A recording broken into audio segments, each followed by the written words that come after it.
In today's video, I want to go over the new Bilt 2.0 card and what the possibilities of what these new cards are going to be offering.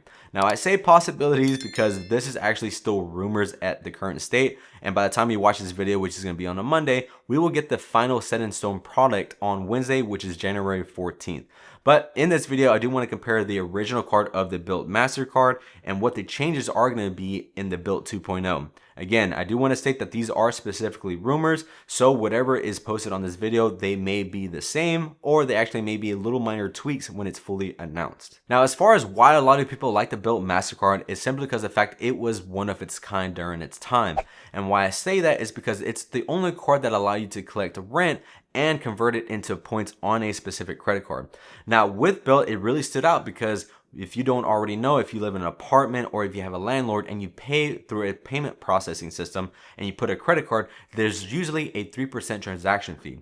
Now, what this Bilt original card used to do is that they actually waived that transaction fee to where you were just paying specifically for rent, and then the credit card company would actually pay that fee. So this was very cool at the time, but with them being partnered up with Wells Fargo, they were seeing that there was a significant loss on actual profit. Now, the reason why this is very important because obviously consumers, they want the best for themselves, but on the other end, the companies actually have to make some form of money in order to keep that product up. So this led down the path of actually parting ways with Wells Fargo, which then pushed them into a company called Cardless. And for me, I don't know a lot of information about Cardless. I know that they do have some of Amex's cards, but as far as I know, it seems like they're a very reputable company. And since they transitioned, obviously they're gonna have to make some changes to make it a profit card. And now whether or not that's gonna be benefiting the consumer and the business at the same time, this is where it might be the breaking point of the Bilt 2.0. So now looking at the three different tiers that the Bilt 2.0 is going to be offering, they are going to be coming in at three different price ranges. So the lower you spend on the annual fee, obviously the less benefits you're going to be getting compared to the more premium version. So going over the first one that's set to be announced as the Bilt Blue card, it is going to be coming in at an annual fee of $0. The welcome bonus is going to be $100 in Bilt Cash. And then as far as rewards go, you're going to get in 4% on Bilt Cash on everyday spend. And then you're going to be getting 1x points on rent, mortgage, and everyday spend. And then for the benefits on this card, it's going to be no foreign transaction fees, neighborhood benefits program. Then you also get to use the Bilt Cash to waive the rent and mortgage transaction fees. So based off this Reddit, you can see that they're now going to be two different currencies. You now have the Bilt Cash, and then you have the regular point system, which is something that we're already used to.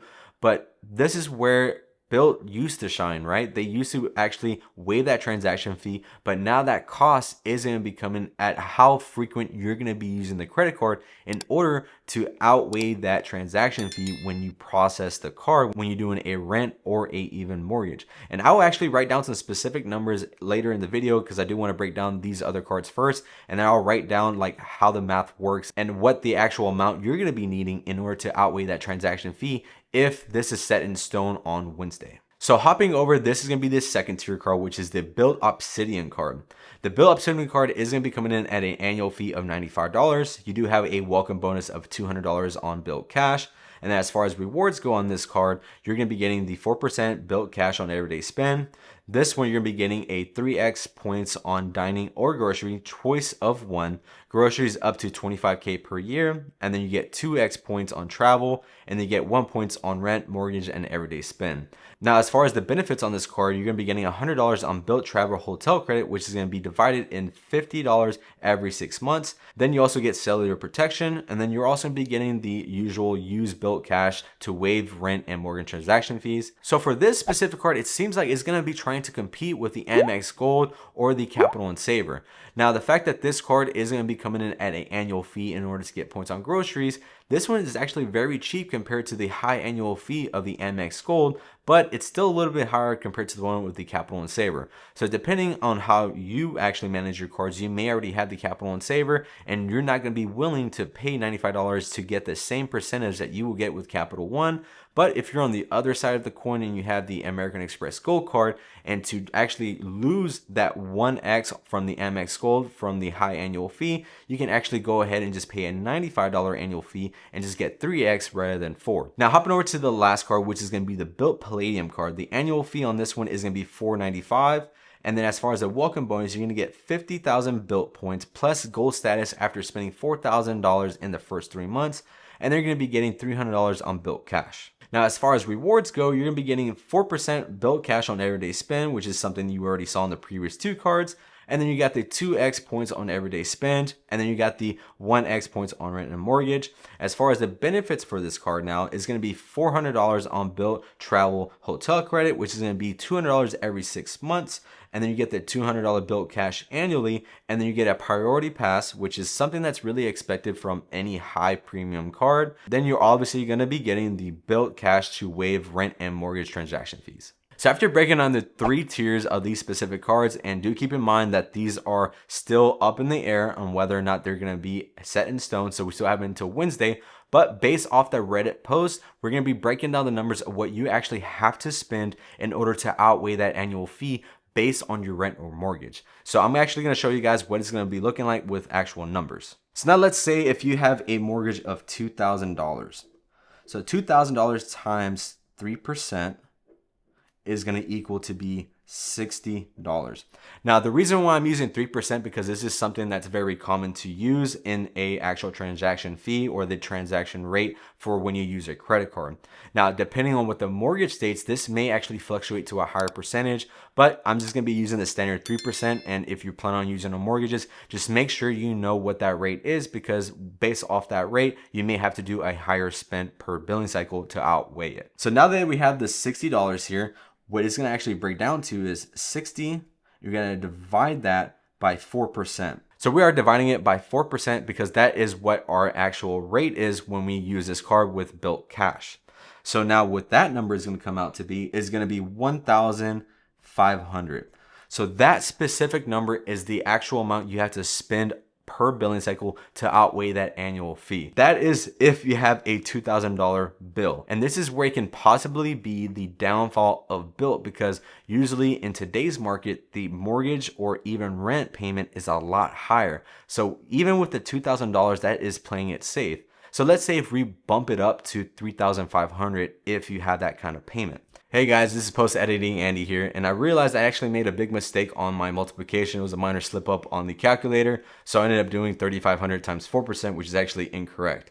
So just to give you guys the correct numbers, is going to be 3,500 times 3%, and the number you're going to be getting is 105, and that's what your transaction fee is going to be if you use this on rent or on a mortgage. Now with that number in mind, you got to do 105 divided by 4%, and the number you should be getting is 2,625, and that's how much spend you got to put on this card per billing cycle. So with that being said, I'm gonna go ahead and go back to the original part of the video. Now with these specific cards, this is why it's gonna be very questionable on whether or not it's gonna be fitting in your certain credit card strategy.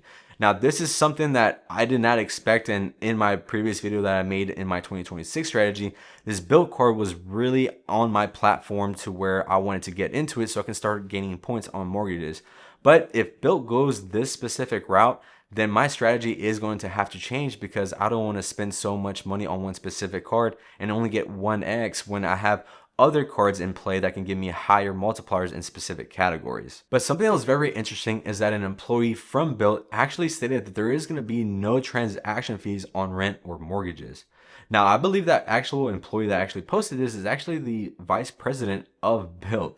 So I'm going to go ahead and post that video up on the screen so that way you can actually see him stating this. As our ecosystem continues to grow, many of you will find yourselves earning even more while keeping rent and mortgage at the core of what makes Bilt, Bilt. Our goal is simple: to make this one of the richest reward cards you can carry. Second, and let me be very clear, as a Bilt card holder, you will always be able to make your full rent or mortgage payment seamlessly through Bilt and without a transaction fee.